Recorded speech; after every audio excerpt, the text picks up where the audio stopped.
Hey, y'all, you listen to the Gary Owen Podcast. Hashtag Get Some. Hey, what's up, everybody? This is Gary Owen with the Get Some Podcast. As always, you can listen to this on iTunes. Search Gary Owen Get Some, or just go to YouTube. I really watch it on YouTube, though. You can see me. YouTube.com/GaryOwenCom. Last weekend, I was in Philadelphia, Pennsylvania. I'm going to get to that in a second. This weekend, I'm in Cleveland, Ohio at the Improv, August 1st to the 4th. And if you're wondering what's around my neck, this is what sucks. I got invited to the Hall of Fame induction ceremony this Saturday. I got invited to all the festivities this weekend because Ty Law invited me. And they're field level, and they're good seats. And I got my tickets, and they're in a laminate. And you always feel more important when shit's in a laminate. And I can't go because I thought the speeches were early, but they're not. They start at like 7 p.m., and I got shows at the Cleveland Improv that weekend, and I'm just like, man. So I got 2 tickets. I got to figure out a way out how I can auction them off or give them away to somebody. Send me a message or something. But I want it to be, if I'm going to give my tickets away, I want it to be to a real fan, like preferably a New England Patriot, Michigan Wolverine fan, because that's where Ty went. Let me see who else is on here. Or Ed Reed, Baltimore, Maryland, Miami Hurricane, Tony Gonzalez, Cal Berkeley, Kansas City Chiefs or Atlanta Falcons, Kevin Muai, New York Jets, and Ty played for the Jets too. So, as well as Champ Bailey and Pat Bolin and some older guys, Gil Brandt and Johnny Robinson, I think it is. Yeah, but I can't go. It sucks because everything looks cooler in the laminate. I don't know why. Like I just wanted to walk in like Wayne's World and be like, I think this speaks for itself. Right here, yeah, I'm getting in. So yeah, I can't go. So it sucks because that's something I always wanted to go to was Hall of Fame enshrinement. And then when Ty reached out to me, Ty Law, I was like, yeah, man, I think I can make it. And then I went and got the tickets and all the festivities, and then I realized, dang it, the speeches are at night. I don't know why I thought they were in the middle of the day, because it seems like, yeah, I should have known better. They starts off in the middle of the day, and then it gets dark by the last speaker if somebody goes long. And there's just no way. I mean, it's an hour away, Canton to Cleveland. And even I thought about trying to make some of his parties, like he's got, I mean, I'm sure all the Hall of Fame inductees have certain parties, and Ty's got one every night. And I just don't think I can make it by the time I get off stage and make it down to Canton, and the party will probably be ending. I'll probably walk in, everybody's leaving. So I got to drive an hour there, then drive an hour back to Cleveland. Just don't know if if I can pull that off. But we'll see what happens. That sucks. It really sucks. I like Cleveland too. I like Cleveland a lot. It's a great improv. It's one of my favorite rooms because, one, the people come out for sure. They come out like crazy. The management there is top notch. The staff. I'll tell you what's funny about Cleveland though. A couple funny things about the Cleveland Improv is almost got, now I wouldn't say a fight, but I got in a huge argument with the parking guy there one year, about 2014. I just got a new car. I mean, it was brand new. I drove it up to Cleveland because I was living in Cincy at the time. And I pull up, and this guy was not from America. I don't know what country he's from, but he's looking at me and I'm looking at him. And usually, I'd done the improv before. You just wave at the parking guy and you pull in, and that's it. They hold a parking spot for you at the back door, the back entrance. And the parking lot said full, no more parking. So I'm looking at him and I wave, and I thought he was waving back. I thought he was like, yeah. And he was putting his hand out like stop. So it was just, I don't know. I thought he was waving. He was saying stop. So I'm driving around the cone that says full, and he smacks the shit out of the back of my car. And he had a ring on. So all I heard was, dat, dat, dat, dat, dat. A brand new car.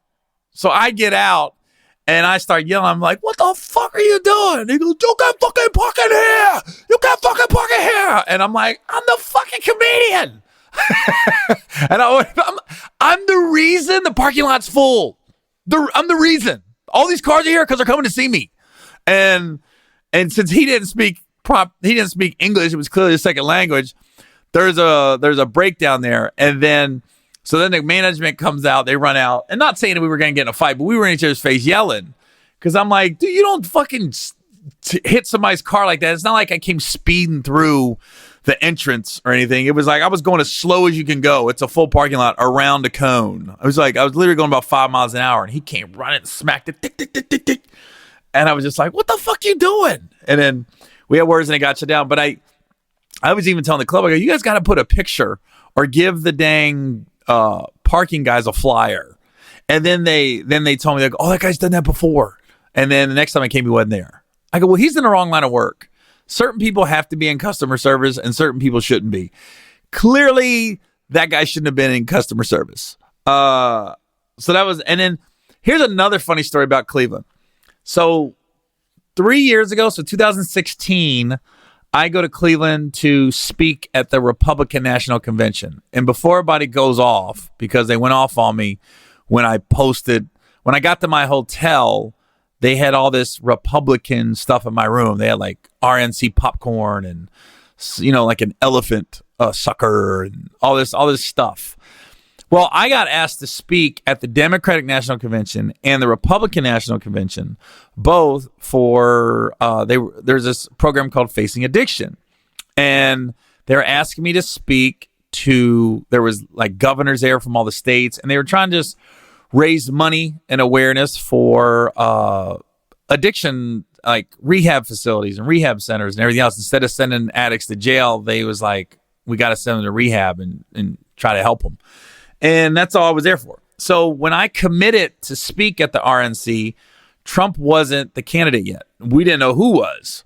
And I couldn't do the Democratic National Convention for whatever reason. I can't remember why I couldn't do it. But that didn't help because now people are like, Gary's speaking at the RNC. And that wasn't why I was there. I was supposed to speak at both. That's a tongue twister. I was supposed to speak both.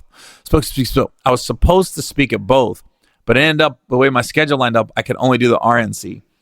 So I go there, and when I get there, I turn on the TV. I got there the night before I was going to speak, and I was watching like CNN and news coverage, and they would have made you think that there was damn near going to be riots in Cleveland. And the coverage they had, and not just CNN, like MSNBC, CNN. I went to Fox News for entertainment. Excuse me. And then, so I'm there in Cleveland. I get up the next morning. I walk around the city. Everyone's saying hi. Blah, blah. I had one black dude goes, man, what are you doing here? I had to explain to him. And then he really he goes, man, I don't give a shit, man. You got to make your money somehow. And then, but it wasn't tense. Like, I went to a Starbucks. It wasn't tense. I went downtown, right? And the RNC was at the Quicken Loans Arena where the Cavs play, the big basketball arena. And all around the arena was these food tents. And let me tell you and I was there at lunch, and I'm there, I spoke, and then I went walking around. And after I was walking around, it was crazy because I ran into like Roxy Diaz, and she said the same thing. What are you doing here? I was like, what are you doing here? And she was covering it for like Entertainment Tonight or something. And then I saw AJ Calloway. He used to be the host of 106 in Park, and I think he got hired by Extra. It was funny because I was running into people that I knew in the entertainment business. And then all these food tents was there. So it was around lunchtime. It was around noon, 1 o'clock. And let me tell you, out of all the food tents, the most popular one was the black-owned soul food tent. They were serving barbecue ribs, macaroni and cheese, some coleslaw. Those Trump-supporting Republicans, and they all had the same kind of look. It was almost like the young ones, like almost like a Justin Bieber haircut and suit and ties. The men and women were destroying those ribs. I mean, the line was double any other line. So that black-owned restaurant was making a killing at the RNC. I guarantee you they didn't mind Republicans being there that weekend. But it just hit me like, I even heard one lady she asked the lady that was running the food tent, she goes, how do you make these? Are these boiled or are they grilled or what? And now the lady that was working the rest of the food tent, now she's explained to her how they slow cook or slow boil their ribs. And I'm sitting here and I go, why is nobody covering this? Why does the media, why would they go to where all the anger is? Why wouldn't you go to where everybody's happy? And I guess barbecue ribs brings everybody together because everybody was just having a good time, chatting it up and everything. And even the guy, I don't know who owned the food tent. I don't know if it was a man or woman because there was like 5 or 6 people working it. They were going out and asking people, you enjoying your food, and just being cordial restaurant owners and picking up their trash. Like if somebody was, everything was like on paper plates or in them little, I don't know what do you call it, them little like boats, those paper boats. And, when you're done eating the ribs, they would come out and grab it for you and throw in the trash and everything. So I just hit me like, why is nobody covering this? That's what they should be covering. Don't be covering the people that are all mad on both sides. I mean, there was people that was mad that Trump was there. There were people that were mad the Republicans was there. But then you also had some people that were like trying to, go against the protesters. And you got people that were pro-Trump that just wanted to yell at the protesters. And I couldn't find the protesters. I walked around the city. I couldn't find them. I don't know where the camera crews were at to pick them up, but I couldn't find them. And I was just thinking, if you would have not been in Cleveland and watched the news, you would have thought that city was angry, dang near a race war is about to break out, everything. And then when you was there, it was the complete opposite. It was the complete opposite. And I'm sure the Democratic National Convention was the same way. So it just hit me like, the media is going to cover what to incite an emotional response out of its viewers. And I get it. It's for ratings. And, I don't know how good, I don't know if that would have been great television, the rib tent, but it seemed like it was nothing but happiness, and everybody was walking back into the RNC full and happy because of the ribs. So yeah, and Cleveland should be in a great mood right now because the football team's looking up and everybody's healthy on the football team. It's so fucking frustrating being a Cincinnati Bengals fan. As I have my Hall of Fame enshrinement ceremony tickets in a laminate, I think the Bengals have one person in the Hall of Fame, Anthony Munoz. Outside of Paul Brown, who's really in the Hall of Fame because of the Cleveland Browns. But as far as a player, we got one, and that is, it's Anthony Munoz. You could say we got a couple more, like Terrell Owens played in Cincinnati for 1 year. Charlie Joyner played for 1 year. But somebody that was a Cincinnati Bengal for a majority of their career, Anthony Munoz. That's all. That's it. That is it. I mean, there's this groundswell for Kenny Anderson to get in now. And Kenny Anderson, yeah, he's probably like a fringe Hall of Famer. I don't think anybody would be upset if he got in, but nobody's like, why the fuck is Kenny Anderson not in the Hall of Fame? So he's middle of the road as far as Hall of Famer goes. Other than that, I think AJ will make it when he's said and done. If he can stay healthy, man. But God, how the hell the first fucking practice, AJ Green gets hurt, and he just did an interview where it's like he's so excited about the new offense and there's a new life in the locker room. He loves what the new coaching staff is doing, and he feels healthy for the first time in a while, 100%. And I'm talking first 30 minutes, he goes down. I thought it was a joke. Like my phone, I get phone updates from the Bengals, and I got an update going, AJ Green gets carted off the field. I go, what? And at first I was like Achilles or ACL, but when I found out ankle, I go, okay. So he went and got a second opinion. Now he thinks he might be back week 1. And let's hope, because they're in Seattle. They're going to need him. And you don't realize what a pulverizing figure AJ Green is till he goes down, because that team's just not the same without him. And you feel like he's a little bit of a security blanket for Andy Dalton. I think Andy, if AJ's in there, I think he's a little calmer. I think he realized, okay, I got somebody I can get the ball to. I just kind of got to throw it up a little bit. And they have, they're going on their 9th year together of chemistry. Nothing against Tyler Boyd. I think he's top 5, number 2 receivers in the NFL. He just signed a big deal. Happy for him. And I love how he said he wants to earn his money. He wants to prove the Bengals right. We got Joe Mixon, who's, I think, is going to be the breakout player this year. I mean, he was the leading rusher in the AFC last year. Nobody's talking about him. But I really think he's going to be the breakout dude this year. But as soon as AJ goes down, it's like the air just got let out a little bit of the expectations, because the latest expert opinions is the Bengals are going to go 3-13. The most wins I've seen is 9. The least is 3, and then you got everything in between. Just because their division's so tough, and they got to play the Patriots this year, and they got to play the NFC West, which is Seattle. In Seattle, that's tough. They got to play the Rams in London. That's going to be tough. They got Arizona at home. That one, I think that one they're probably going to be favored by the time that game comes around. And then you got the 49ers, week 2. We don't know what they're going to be about. We really don't. And it's funny because in the local Cincinnati paper, there was a thing called maybe it's the Woody Harrelson curse. Anytime your team doesn't win a title or playoff games, there's all these conspiracy theories and these curses that people talk about. Just like before the Cubs won the World Series or the Red Sox won, there was there's always this curse of the Bambino and the Bill Buckner curse. There's all these different curses. It is what it is. Now there's a Woody Harrelson curse where they said he was on Cheers and he I don't know, something happened when he was on Cheers. I don't know. And they haven't won a playoff game. It was the week before they played the Raiders, and they haven't won since. And they haven't won a playoff game since. They hurt Bo Jackson. I've heard the Bo Jackson curse since they knocked Bo Jackson out.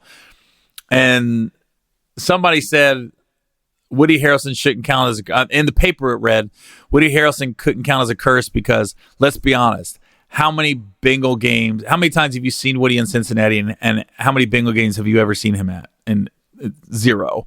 And they said we really only have 2 celebrities that we can say, and that's Charlie Sheen and Rob Lowe. And I went, really? You fucks? You know what? Maybe that's why you're not winning, because you don't take care of your number 1 celebrity fan, me. Okay? It's not Nick Lachey. It's not. Nick's cool. He's a very popular fan, but he ain't that number 1 fan. I'm ride or die for mine. And here is what's going to make it bad. We move out to California. And I'm not saying I'm the curse of the Bengals. I'm not. I want them to win. I want to break the curse. I would never curse my own team. Our front office needs a little work. We need to hire some more minority employees that know who your black celebrities are. Because I am for sure black famous. I go to any city and I make a joke about it now. How I get stopped by all the black people. I never get stopped by white people. Rarely do I get stopped by white people. I got stopped in Whole Foods yesterday. Whole Foods in Walnut Creek, California. Dude came around the corner like, oh, shit. Gives me a pound. He's got like organic tomatoes and cheese in his arms. I was like, don't drop the cheese, bro. Funny shit, man. And then he's trying to explain who the register girl, who I am. She was like clueless. But I would never curse my own team, though. But I think we move out here to California, and we still got a place in Cincinnati. Don't get twisted. So we're back and forth. Come out to California, and we have whatever cable system. We don't have DirecTV. We have whatever cable system. We can't get Bengal games. I'm like, there's got to be a way I can watch the Bengals where I don't have to go to a sports bar. It's the whole reason I'm building this backyard. You guys haven't seen the backyard in a while, but we just got all the plans done. We just got approved by the homeowner association. So the backyard is getting started next week. And I can't wait. It's going to look like a hotel resort. I'm so excited. But I got TVs out there so I can watch sports. And I come to find out I'm not going to be able to watch the Bengals at my house. There's got to be a way. There's no way I can watch it on my TV, I guess, with my cable provider. It's almost to the point where I want to go get DirecTV now so I can see the Bengals. It doesn't make any freaking sense that my cable provider, the lady got on the phone, she goes, we can get you an NFL red zone package. I went, oh, great, so I can watch the Bengals if they're inside the 20 or the other team's inside the 20. It's just what I want. It's unbelievable. I don't know. There's got to be a way on my laptop, my iPad, something. I'll probably be home probably 6 of 16 Sundays that the Bengals are playing. I did the math in my head. But the first Bengal game I'm for sure making. Now, I'm going to make Seattle week 1. I'm going to be in Seattle. I'm going to that one. But week 4, I'll be in Pittsburgh. It's a Monday night game against the Steelers. And I'll be sitting in a suite with all Steeler fans because other cities take care of me. I'll be sitting with a guy. This guy's name is Chuck Sanders. He is the king of Pittsburgh. Let me tell you.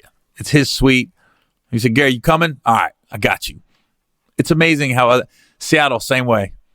I'm not allowed to say, I'm going to say the name, but yeah, Cliff Averill, the old linebacker for the Seahawks.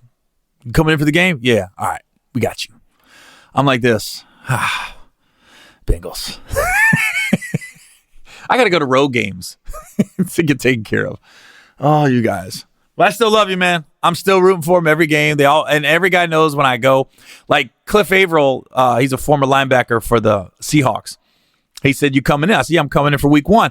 Because it's funny, when the schedule comes out, other cities, like guys that work in the front office or players or everything, or ex-players or anybody that lives in that city, they'll see the Bengals schedule and people will call me and be like, you coming in? We playing your squad? And I was like, yeah, I'm coming in. And then so Cliff was like, we bet dinner. We got dinner on week 1. And he was like, man, he said, I got this great spot. He goes, it's real expensive. I only use it for special occasions that I go eat at. I said, great, because you'll be buying dinner that night. Can't wait to try that steakhouse. He was like, he just put tears. I don't know how I felt about that. He gave me the laughing tear emoji, like we don't stand a chance. If AJ's out, that's gonna not help the situation. Not only that, but we already lost our lineman. John Ross can't practice for 2 weeks for tight hamstrings. I'm like, this is unbelievable. It's just like the first 2 days, I'm like, I just want everybody to sit up. I want to do what Julio Jones is doing in Atlanta. Julio Jones just basically came out and said, I'm not playing in the preseason. And he shouldn't. I'm like, that's what AJ's going to get to if he stays with the Bengals. Now you got these people going, maybe AJ shouldn't stay with the Bengals. Maybe they should trade him and just start over. I said, are you guys fucking crazy? He's the greatest wide receiver we've ever had by far. And this is no disrespect to Ocho Cinco, Hushmanzada, or Carl Pickens, or Isaac Curtis, or Chris Collinsworth. It's like he is by far the greatest wide receiver we've ever had. You got to take care of guys like that. You want him to be a Bengal his whole life. And he's come out and said, I want to play for the Bengals. And he's not doing an Ezekiel Elliott. He's not sitting out demanding more money and everything else. He's like, no, it'll work itself out. But I want to be here. But we'll work it out. You got to take care of a guy like that. Everybody in the city wants him there. And just him tweaking his ankle and being out, it like took the air out of the season before it started a little bit. And that just lets you know what he means to this city and to the fans of the Bengals. You don't let that guy go or trade him. Are you fucking nuts? I mean, at all. I love AJ. I would be a little heartbroken if he leaves Cincinnati. I ain't gonna lie, because he's like that dude. Quiet, just wants to play football, make some money, go back to his wife and kids, chill out, buy another pair of Jordans. Dude's got like 80,000 pair of shoes. Yeah, so that would suck. But I'll be there. I'll be there week 1 in Seattle and week 4 in Pittsburgh. Thank you, Seahawks, and thank you, Steelers, for taking care of me. And now last week I was in Philly, and shouts out to everyone that came out of Helium Comedy Club. I ran into a guy I went to high school with. I haven't seen him since I graduated. And he's like a professor now at a university. His wife's a professor. I always knew that guy was going to be cool. His name's Jeff Greason. And I knew he was going to be okay in life.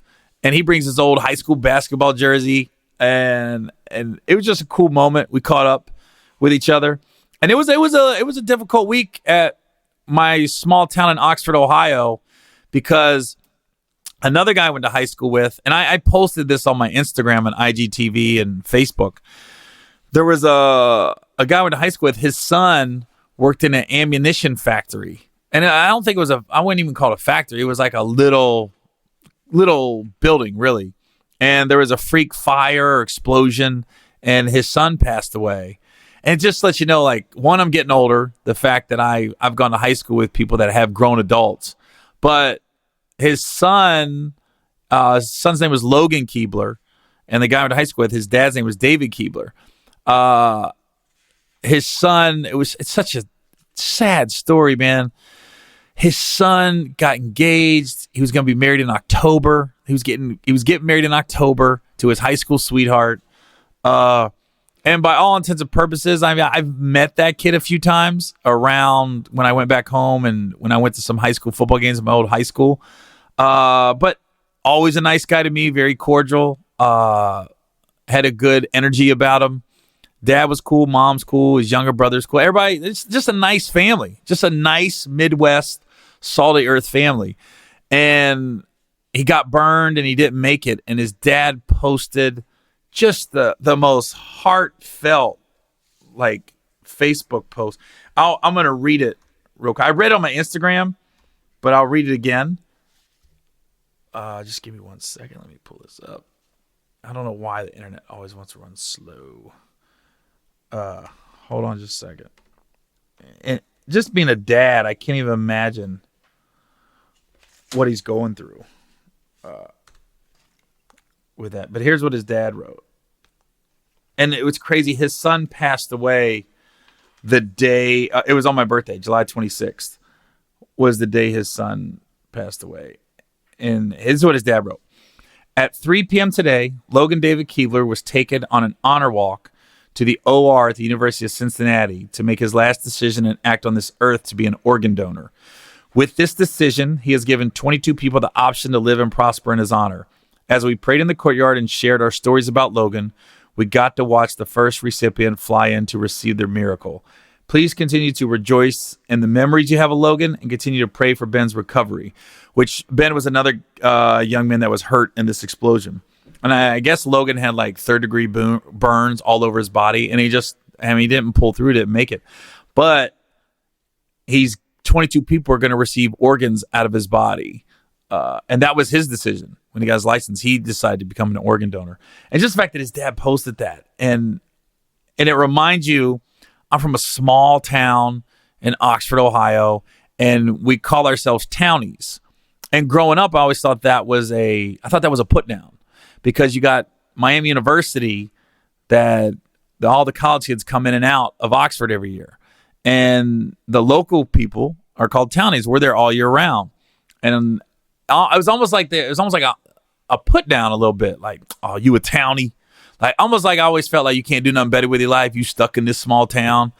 And then as I got older, I realized it wasn't that. It's just, it's almost like a badge of honor. Like, we're townies, man. We from Oxford. You have a bond. And when things like this happen, that's when you see what it really is like to be a townie, because everyone just surrounds whoever's going through something. It's like the whole town just surrounds them and creates a bubble around them and basically takes care of them. Because I bet you 80% of the people that I grew up with still live around that area, Oxford, Hamilton, Cincinnati area. And even though I'm not there anymore, it just reminds you, it's like it resonates with you when something tragic like this happens. And, you know, it gets you back in touch with people. Like, there's so many people that have reached out to me because I made an Instagram post that were just saying thank you, but really, you know, it's almost like, you know, they appreciate that I didn't forget where I came from, but at the same time, I appreciate them reaching out to me and thinking about me, because I know if something like that happened to my family, I know I would get the same response. If I was a plumber, I would get the same response. It's just like we kind of take care of each other being from that small town. And like there's not a lot of turnover either. Like, I went to Talawanda High School, and Eric Keebler went to Talawanda High School, and his son went there. It's a lot of you see. I'm at an age now where I see a lot of the guys I went to high school with. A lot of their sons and daughters are in high school now, and it's something cool to see when you see them come up like that. See the name on the back of the jersey, and then I'll be like, "Is that?" And I'll ask somebody like, "Yeah, that's so and so's daughter. That's so and so's niece," or And one girl sent me a message on Facebook, and she sent a long message to me, and she said, outside of a few toxic people, and I think that's with every small town. Nobody's perfect, and a lot of times we focus on the negative and not the positive. And I love being from Oxford now. A lot of times they'll ask me where I'm from, and I'll say Cincinnati just because nobody knows where Oxford is. But when I say Oxford, people be like, "Oh, no way!" Or when I meet somebody that went to Miami or from that area, it's a conversation. It's almost like it's our own little frat. Like we got something we could talk about. Hey, what about Chuck Fries? What about Mac and Joe's? And you used to hang out at First Run or Brick Street, and they took the water tower down, and all this little stuff. So yeah, that was tough this week. Seeing Eric and his family go through that, and just a tragic loss. You got a guy, 21 years old, doing everything right in life. Got a job, about to get married, start his family up, from a good family. Everyone just seemed like when somebody passes away, you go to their Facebook page. At least I do, and you start reading some of their posts and what they were doing in their life at that time. And I mean, this guy was just working. And I went to his fiance's page, and she was so excited about the wedding coming up, and everything on his page was positive up to him passing away. Like some people, you go to their Facebook page and it's just negative, and it's everybody else's fault and this is that. This kid wasn't like that. It was just all like working, jokes. He was, there'd be a couple songs on there that he liked, and he was very much into we got this thing called the Butler County Fair, and he was very much one of those fair people, like raising animals and horses and living on a farm, and just solid earth guy, man. And it just sucks that something like that happened. Just tragic. And his funeral's this weekend. I wish I could make it, but I'm working. But but I'm sure it's going to be a huge turnout for people to show respect and just give their condolences for Logan and the Keebler family. Now, so I'm in Philly when all this happens, and I've been trying to eat well lately, like really healthy. Like I actually finally hired somebody to take care of what I'm eating, and they're calling the comedy clubs and making sure like they got the right food there and the right snacks in the green room. Because I start shooting a movie next week in Winnipeg, and I haven't got the okay to announce what movie it is yet, since they haven't made, the studio hasn't made the announcement, so I'm not allowed to announce it. But I leave next week to go to Winnipeg to shoot, so I just want to be in as good a shape as I can when I shoot the movie. So my opener, Say M, if you've seen me in the last year, he's the Cambodian guy that opens up for me. He's eating healthy with me, so I call him Sunday, and I said, "Yo, man, I'm about to go get some breakfast, man. Come with me." And he goes, "Man, go ahead. I think I got food poisoning. I'm not sure what happened." I go, "What?" Like, we ate the same food the night before. So I was like, "How'd you get food poisoning?" And then he goes, "Yeah, I went and got a cheesesteak at 3 a.m. I said, "You motherfucker." That's the thing about this dude, man. You got to watch out for him, because I love this guy to death, but this mug will sneak on the low when you think he's eating healthy. So he went and not did he go get a cheesesteak, he got cheesesteak from Uber Eats, which is worse, because at least if you get the cheesesteak at Jim or Pat's or whatever these Philly cheesesteak places are, it's going to be hot. You going to let that cheesesteak sit for 20, 30 minutes in an Uber Eats car, which probably isn't the most hygienic car, somebody driving Uber Eats at 3 a.m, and deliver it, and you're going to eat it and then go to bed. I said, "You ain't got food poisoning?" I said, "That's your body saying, what the fuck you doing, man?" And so he gets up, and clearly it wasn't food poisoning. Listen, I've had food poisoning. You ain't leaving nothing. I mean, you can't even talk on the phone. Last time I got food poisoning was 2016. It was May. Cleveland Cavaliers were playing the Toronto Raptors in the playoffs. I didn't see the game. I was on the toilet it was either coming out of my mouth throwing up or coming out of my ass. And it was just back and forth. I had to cancel a meeting. I had a meeting with Russell Simmons and I had to cancel it. I just name dropped. The meeting never got rescheduled, by the way. It just went away. And I was like, I had to literally call his assistant and be like, I can't make it.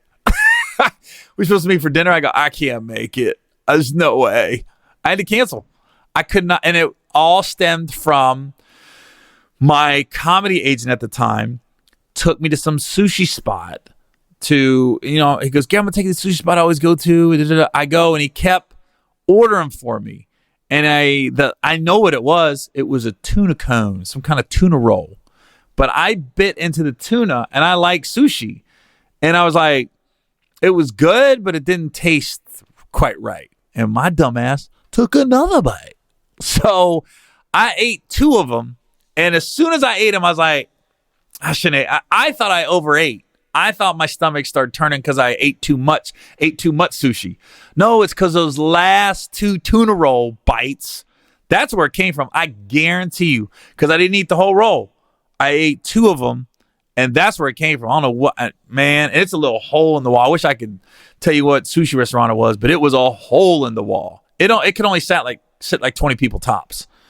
And that's where I got the food poisoning. So when Say said I got food poisoning, I'm thinking, what did you eat? Because we ate the same thing at dinner the night before at the comedy club. We were eating the same food.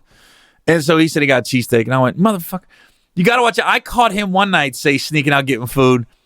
My hotel room, I could look down on the street below. And I look down, and it's like 1, 2 in the morning again. And I see this little Asian man crossing the street. And I went, looks like Say. So I called him, and I go, hey, Say, what are you doing?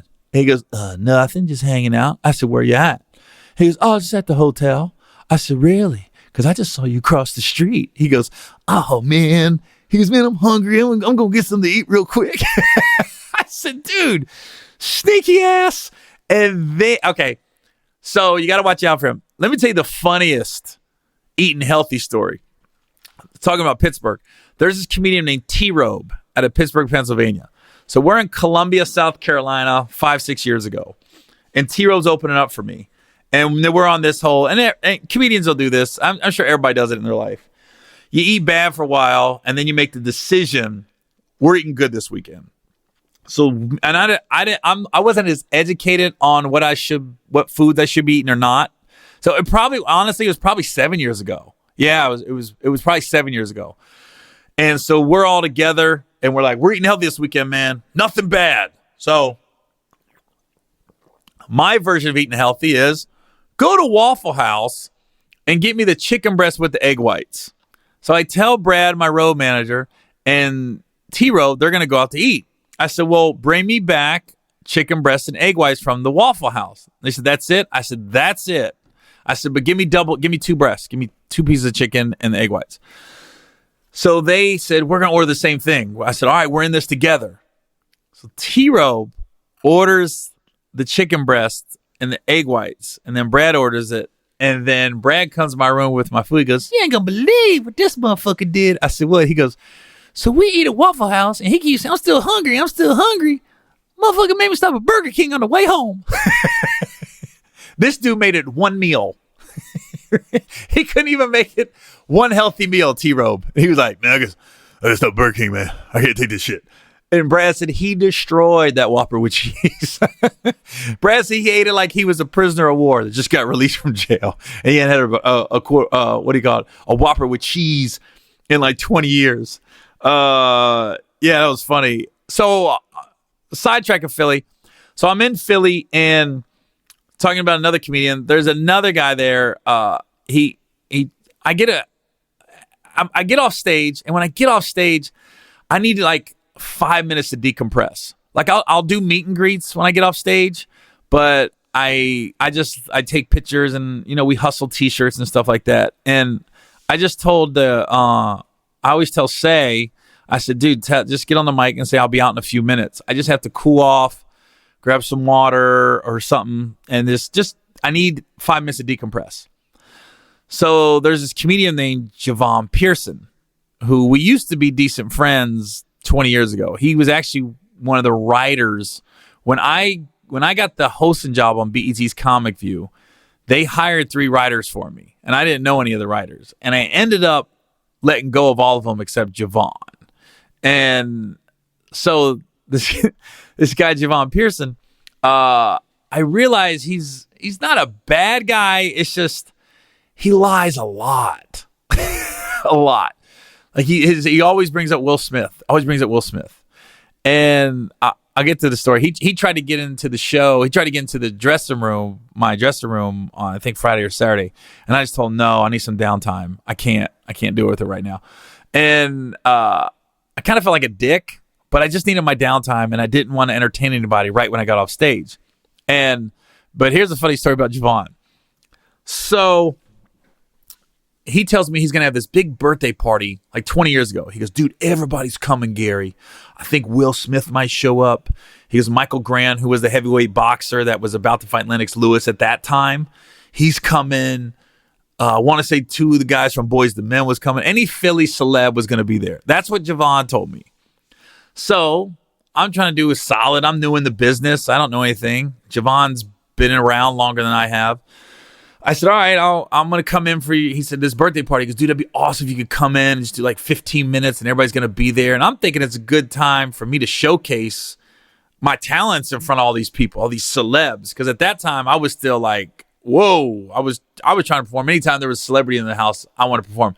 Now I'm like, I want paid customers to come see me.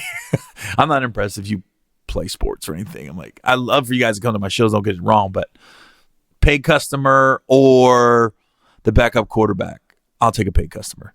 But 20 years ago, I would have taken the backup quarterback to come to my show and comp them tickets and everything. So long story short, there was no celebrities at that party. I fly into Philly. I get there that morning. I caught the red eye from LA. And keep in mind, this is before a lot of people had cell phones. And I didn't have a ton of money at that time. And so I fly into Philly and I get a rent-a-car. And I've never been to Philadelphia in my life. I don't know anybody in Philadelphia. I'm trying to get a hold of Jevon. He's not answering. So I finally remember him telling me we're at the Marriott. I go to the Marriott to check in. There's no reservation under my name. So I'm steaming right now. Because that's all I asked. I said, just make sure I have a hotel room. That's all I asked, and I'll come to your party. I didn't ask for the flight. Because I was in Baltimore the next night. So I said, I'll just fly into Philly. We'll drive over to Baltimore and then drive back to Philly, and we'll fly to Philly. It's like a 2.5 hour drive.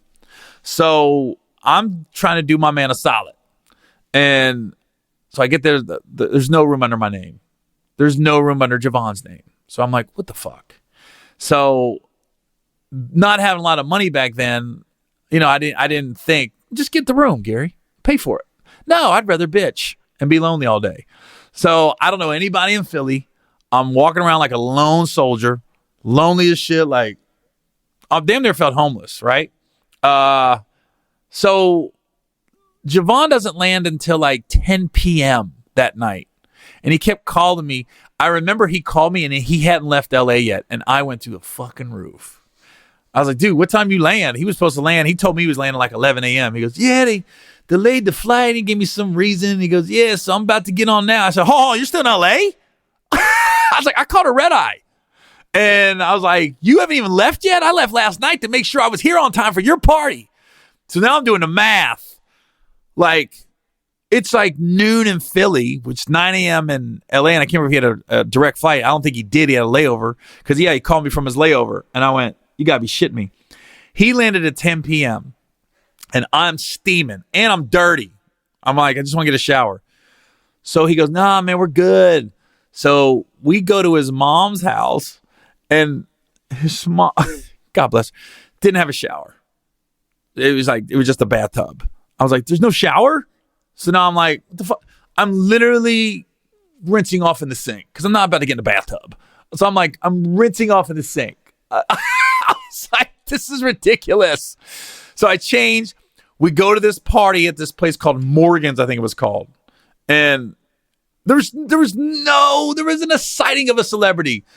Joe Frazier's third cousin wasn't there. There was no Philly. There was nothing. There wasn't Will Smith. Bill Smith was there.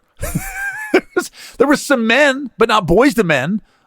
But so we get there, and I still did 15, 20 minutes just as a solid to him. I'm still being a good guy in my brain. This is where shit. I was like, I'm not ever going to roll with this dude again. I wake up the next day, and so we go to the hotel. I don't know what he's finagling with his front desk, but they said we got one room left. We don't have any more rooms. We got one room. And I go, you gotta be shitting me. So luckily the room had 2 beds. So I'm in one bed, Jevon's in the other bed. We go to sleep. I wake up the next day, Jevon's gone. Where the fuck's he at, right?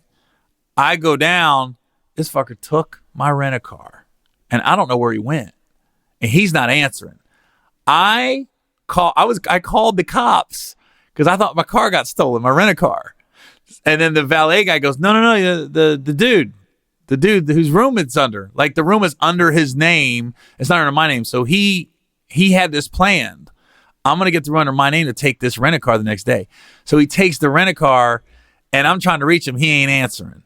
And finally, after I'm freaking out for an hour, and I called the cops, and then when the valet guy told me, no, your man took the car. The dude took the car. You checked. I was like, oh, really? So I'm thinking, okay, it's not stolen. Jevon got it. So Jevon shows up an hour, 2 hours later, and hey, what's up, man? Nah, I just had to go pick my girl. Now he's got a girl in the car. It's like, where the fuck did the chick come from? So now he's got a girl in the car to go to Baltimore with us. I'm like, oh, this is interesting. So I'm pissed, but I can't go off because now there's a third person in the vehicle.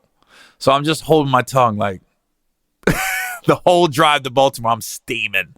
And so fast forward 3 years ago, I'm in Philly, and I didn't really talk to Jevon since then, really. That kind of did it for me. Once we got done with Baltimore, I'm like, okay, I kind of kept him at arm's length. I'd see him, I'd be cordial, but I mean, that was it for me with that dude. So we're in Philly 3 years ago, and I get off stage, and like I said, I need a few minutes of downtime. I come off stage, great set. Jevon is literally in the middle of my green room with his hands together like this, together, and he's got his head cocked almost like, motherfucker, I know you happy to see me, your old friend. And my face went blank. I went, and I was and he was a little liquored up, which didn't help. And my guys that were my opener at the time and Brad, they said, yeah, he sold the club and sold us up the river yo, I'm a comedian. I used to work with Gary. I'm trying to surprise him. He's going to wait till you see his face when he sees me. He's going to freak out. And they believed it. So when I saw me, I freaked out, but not like that. And then here's what made it worse. So he's trying to get me to go in a car. He goes, I got my girl outside, man. I got an after party set up. Come with me, man. I got you. I go, dude, I'm not getting a car with you. I want to be like, remember last time I got in a car with you? It was my rent-a-car, and you took it. And I was just like, I'm not getting a car. He goes, come on, G. He goes, come on, man. He goes, I got an after party set up. They got what people got to know about me, bottles don't impress me anymore. I can buy my own drinks. I'm not going to drink a whole bottle of liquor anyways. So when people say they got a bottle, great. It doesn't impress me. It doesn't make me want to be like, I got to get there. So he's like, they got bottles. They got a section. I'm like, dude, I'm not about to get in a car with you. All I kept thinking of was that fucking birthday party. And he's steady drinking, so he's getting more intoxicated as I'm doing now I'm doing a meet and greet. So I'm taking pictures with the fans, and we're hustling t-shirts and things like that. And now he's getting into it with the club. Now it's starting to get ugly. Now he's like, you guys are trying to kick me. The club's closing. And they're like, he has to leave. They're like, we're closing up the club. He ain't trying to leave. He goes, Gary, man, come on. Tell him I'm good. I said, dude, we're about to get out of here. And now I'm making things up. I'm like, yeah, I got my own after party. And he goes, nah, man, how much they paying you? And then I made up a number, and he said, I'll give you $5,000 right now out of my pocket. I said, do it. He never reached in his pocket to get, but I remember him going, I got $5,000 right now. I'll give it to you right now to come to this party. I said, do it. All right. Never reached in his pocket. I go, same old.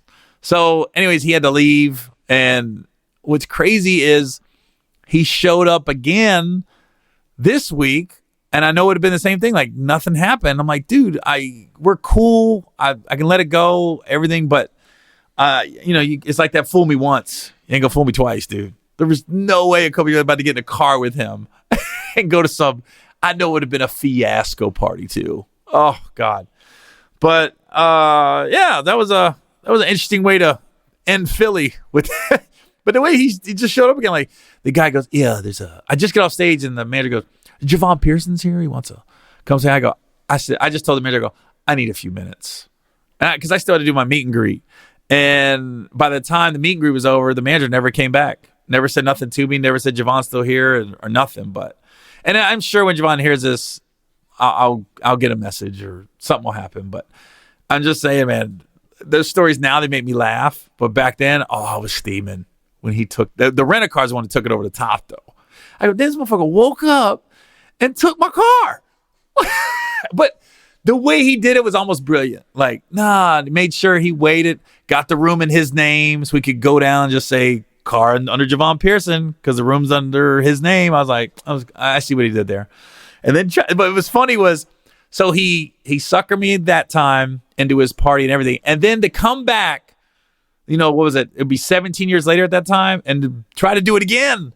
Like I forgot about the time before. Like, no, I'm never getting in a car with you. I'm never doing a party with you.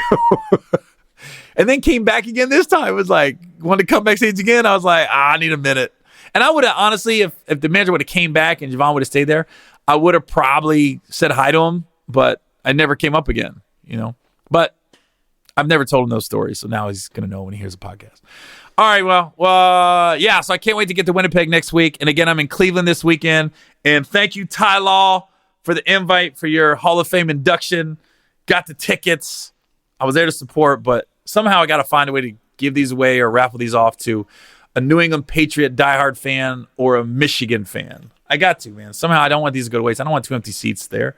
All right, y'all. This is Gary Owen with the Get Some Podcast. If you want to listen to my podcast, just go to iTunes, search Gary Owen, #Get Some.